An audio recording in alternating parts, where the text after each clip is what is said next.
गृहे धनं पुरय पुरय नमः।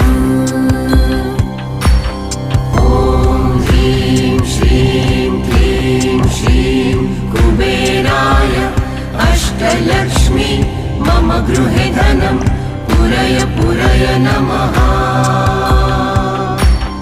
ॐ ह्रीं श्रीं क्लीं श्रीं कुबेराय अष्टलक्ष्मी मम गृहे धनं पुरय पुरय नमः। ॐ ह्रीं श्रीं क्लीं श्रीं कुबेराय अष्टलक्ष्मी मम गृहे धनं